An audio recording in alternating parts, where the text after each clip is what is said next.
too damn early. I got 4 hours of sleep, same with Tina. We gotta do this tomorrow again. We have an even longer drive in the morning, even earlier. So we're gonna get out of the house now. We're gonna drive an hour and a half to Mikeybalzz. We're going fishing. I don't know where, but it should be good knowing him. And let's get on the road, guys. Awesome.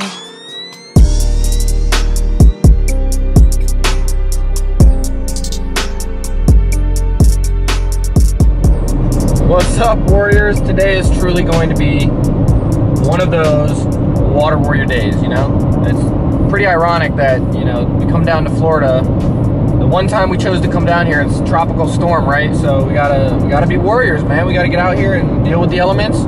And it is 5:06 a.m. We've been on the road for an hour already. We have like 20 minutes left, and we're gonna be at Mike Meisenheimer's house, Mikeybalzz, the legend himself. Should be a really fun time. I don't know how much I'm going to be able to record, honestly, because of the rain. It is what it is. So hopefully things pan out for the best. Looking forward to it. Definitely excited. And we'll see you guys out there. Oh my gosh. Hey, come here, Bob. Say what's up to the camp. Say hi to you. Oh my gosh, that's hilarious. We got Mikeybalzz dog in our hands. Look at that. You can have him. Isn't that wild? Take him home. And he said we can have him. You can have him. We got him for the day at least, right? Yeah. Here we go. We're starting our journey, guys. Well, $1,000 camera. I'll keep that. Yeah. All right, babe. Appreciate you. Bye. Have fun.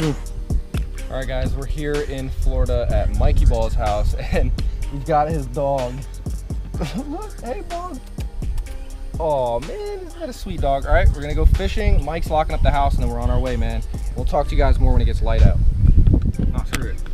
What's up, guys? We finally got some light. We're in the car with Mikeybalzz. Yo, man. We did it. We made it to Florida. Don't forget about Hey, Bog. Did I forget about you, buddy? I introduced you earlier in the dark. They saw you. You guys are gonna be seeing a lot of Bog today. He'll be all over the fish, hopefully. And we're not really sure what we're gonna do yet, so we'll talk about that when we get to the lake. But we're cruising, and from what it looks like right now, we've got a little bit of a break in the weather because earlier it was really ugly. Really ugly. The wind. Yeah. It's blowing like 20. Yeah. Didn't want to mention that, but the wind's definitely going to be a factor. I know you guys like the bucket hat. We're prepared for the rain. We're ready to go. We'll see you at the lake. All right, Bog. I got to go get ice for our trip, all right? You be a good boy. Stay, boy. That's wild. Good boy. I'll be back. Stay. All right.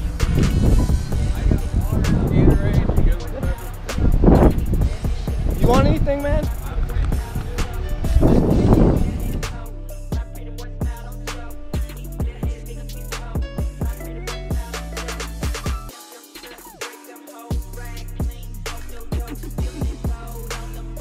All right, we're off. Back, Bob.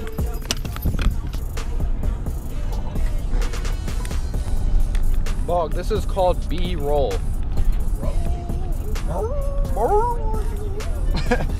Southeast side. At least it ain't raining yet with the grass. Got a cart.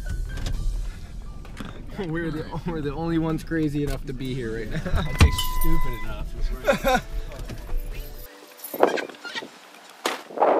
Holy shit. Oh man. Yeah, it is. That's why we ain't got each other here. It's gonna be real, bro. All your rods are back there. I would say you probably want to maybe break up a few things before we get out there. Yes. Yeah. Whoop it, dude. What do you want to do, man? No rush for me? Yeah, we'll just grab your stuff out.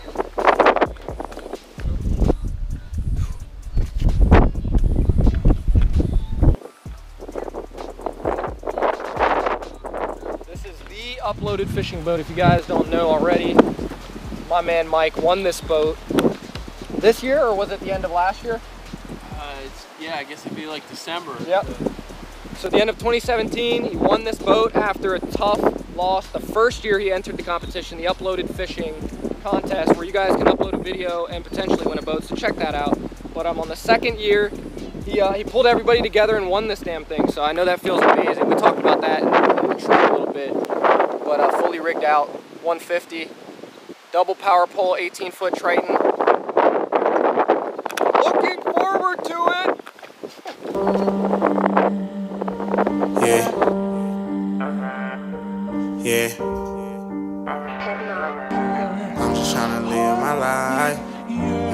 Stars on stars, straight cash, no cars. Living life like stars, thanking God every day we finally winning. I'm just trying to live my life. I dreamed about fishing with this man. Literally, like, it was just something I didn't think would happen. I had faith that it could, but I didn't know if and when it would, right? And we're finally here. And we're going in the uploaded fishing boat. The uploaded fishing boat. That was one in 2017 by Mike. And of course we were gifted with, you know, not the best conditions, but real fishermen will prevail. We're gonna go out, see what we can do. It's only a matter of time before we get in front of potentially fish over 10. They're out here. She keep checking in cause she know that I'm a winner. We gon' skip town just for dinner. We gon' keep it good up, don't help no one in our business. Trade down in Fendi, she rockin' the latest. She say I'm the greatest, if I'm Molly then you later. Alright guys, so I'm here with Mike in front of the boat. He's doing the legwork, figuring things out, looking at the graphs, scanning, doing all that fisherman stuff. But I figured I'd talk to you guys real quick because I've got a... Wow, what the suck? Like I said, I'm gonna talk real quick because I don't know if I'm gonna be able to take this out again. So Mike, just tell them what's good today and shit, the rest is fishing. I said what we're gonna do is we're gonna kind of scan around, but by looking at the graph, I can get an idea of where the bait's set up and see like that general areas where the fish are set up. They have two factors: current, overcast skies, and rising water. Three factors, I guess. Oftentimes they suspend with the higher water. I don't know if that's gonna happen because the current makes them tight to the bottom usually. So we're just gonna hop around, scan a bit. I think it's gonna have a lot to do with putting the bait on the bottom and dragging it around. If we can throw a great bait, that might be a hot item. But I'm really gonna look at ledges. They're the best to fish when you have these kind of crazy conditions because you have your structure. The fish can be up or down on it, but they're usually on it when it's like this. Awesome. And now we're gonna get to the hard part, which is catching these guys. Let's do it. Yeah! You got one, baby! Oh, he came off! Oh my God, you got one! That's what's up, man.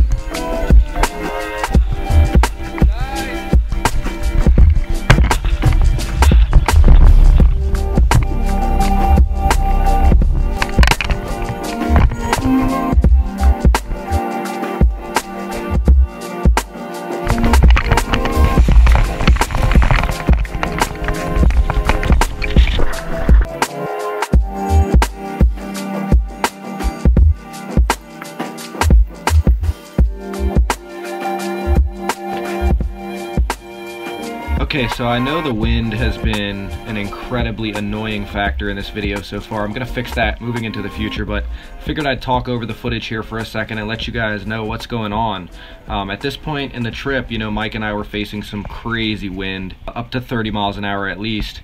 And the wind was making it extremely tough for us to do what we needed to do, which was place our baits on the bottom and around structure that Mike was rolling around idling looking for. So that's what he's doing right now. He's checking the graph for any abnormalities in the bottom, any bottom contour, and things that look good. And this is just part of the process. Mike's really into his electronics, and I learned a lot watching him read all of these things throughout the day.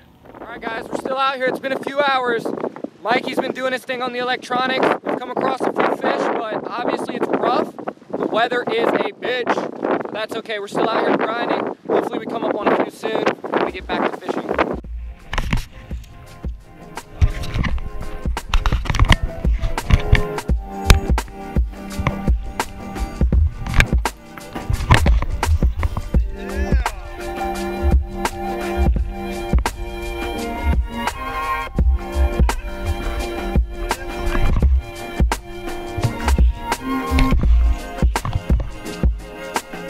So essentially throughout the first few hours of the trip, Mike spent a lot of time on the electronics, like I said, just scouting out spots and looking for bait and structure.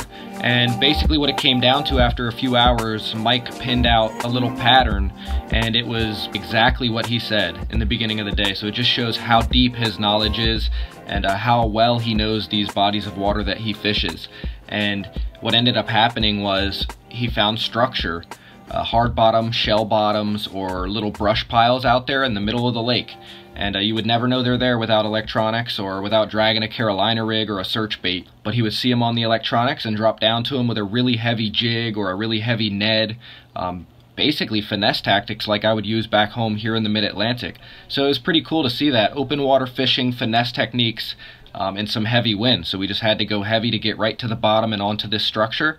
And Mike figured that out, and he was nailing some fish. Nothing too big, but we were still on fish in these crazy conditions, which was really cool to see.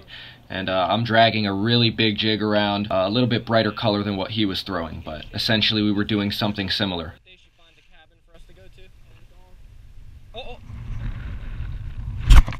no! No! Fuck! Broke off? Yeah. Oh. That was 20 pounds. Reeled down on her. That was a solid bite, my man.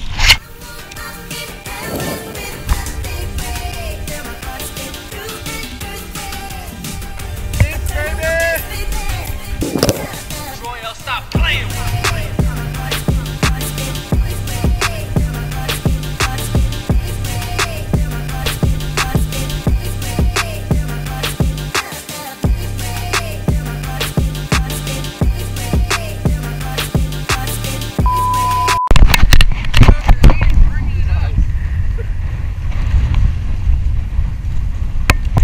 Mike's on fish.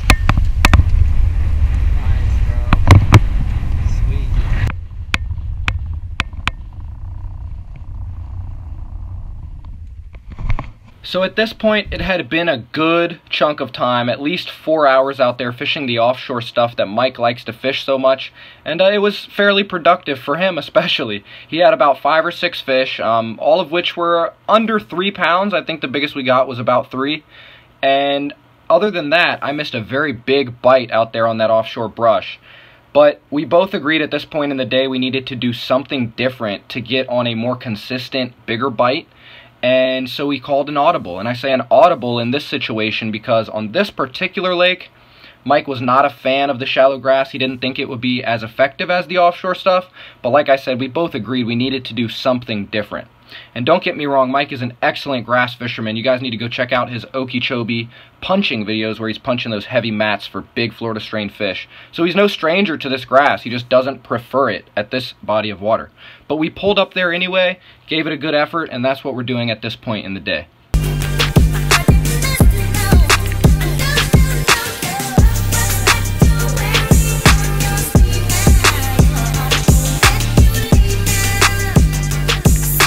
So does Mikey know his water or what? We gave it about an hour and a half at least on this grass, and there was nothing up there at all. We saw a few gar, but yeah, not interested. So we rolled back out offshore and continued doing what we started the day with.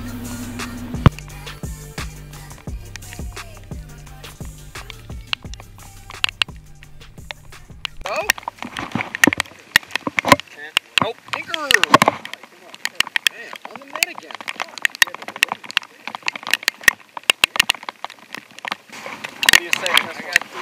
So of course you can't hear what's going on through the wind and the rain, but at this point Mike is directing me to pick up a heavier Ned rig. I had been throwing a really heavy jig just to compete with this wind and try to get down to the bottom on this offshore structure, but Mike was taking a little bit different approach, and he was using smaller profiled baits, something more similar to a Magnum finesse worm or a Magnum Senko. And although those are pretty big profiles, they don't have the same presentation as a really heavy jig does, especially when worked on that Ned head. And that's what he told me to pick up, and that's what I did, because I am listening to the man, of course, on his home lake, and I was very eager to get a bite at this point in the day. Damn. You figured it out. Little or not. Oh, a little better.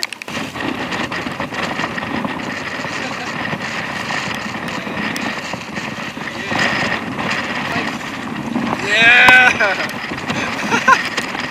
Oh man. Here we go, man. That was spectacular. Show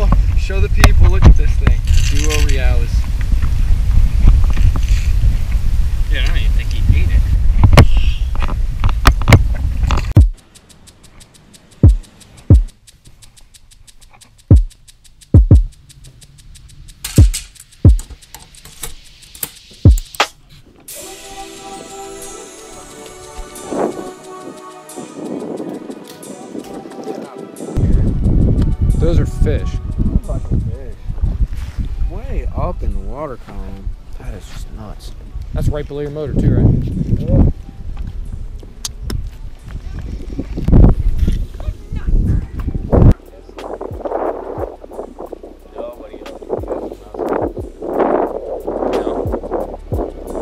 It's funny how they go through those phases, right? Yeah. They'll be like, oh, they're all over this bait. And it's like, okay, what happened?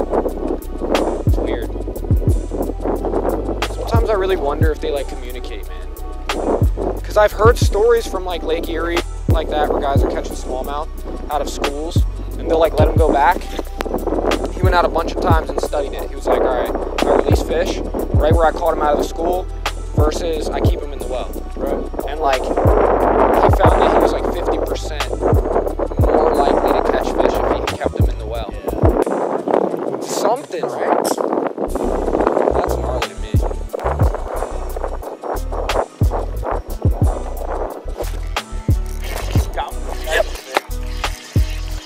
Also on light line.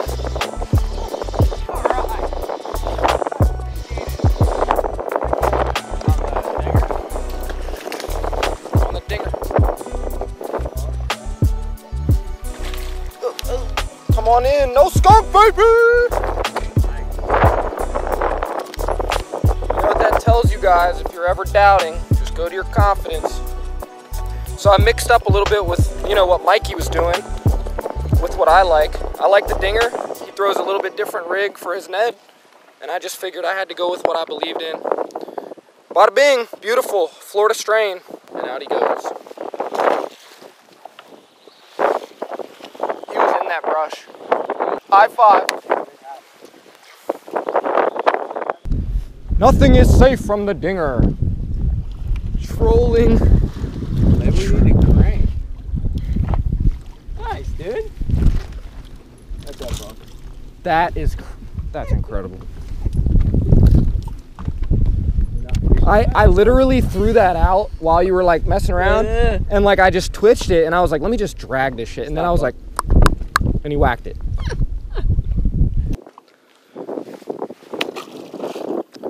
2 bass in Florida.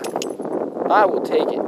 So now we've got about like 2 hours left on the water. We had been out there for like 6 hours dealing with different kinds of weather throughout the day. With Tropical Storm Alberto, we got different bands of weather. So each hour it would kind of change. We'd have some rain and wind, more wind, but then the rain would stop and we'd have little breaks in the weather where the sun would kind of pop, but then you'd get some serious wind coming with it. So we never had a break from the wind, and thus we had to use this heavier stuff, and we had to be very specific with our casts. So I was staying shoulder to shoulder with Mike on the front deck, and he was a champ about that. He was a great captain throughout the whole trip, and he just kept a positive attitude, and so did I, and I think that really contributed to us catching any fish at all, to be honest, with how challenging the weather conditions were and how tough the fishing was. You all know the kind of fish that Mikey catches, and they are in this same body of water that we were fishing, so there's no lack of big fish. It's just the day we had, and we were continuing to grind throughout the afternoon, and we're still out there offshore on these brush piles throwing the Ned.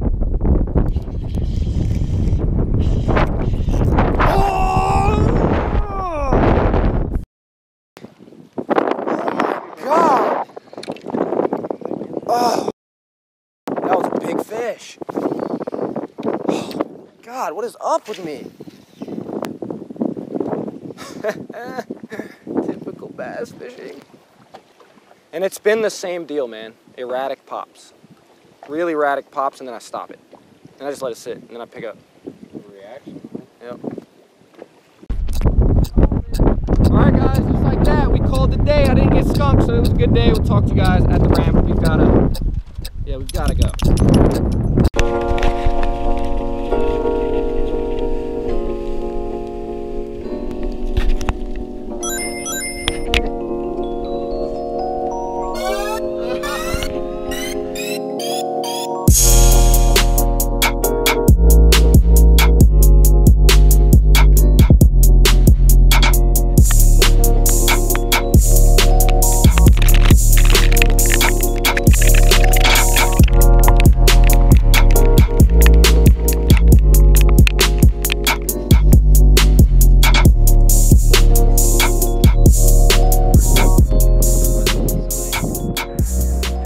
All right, Tina's here to pick me up.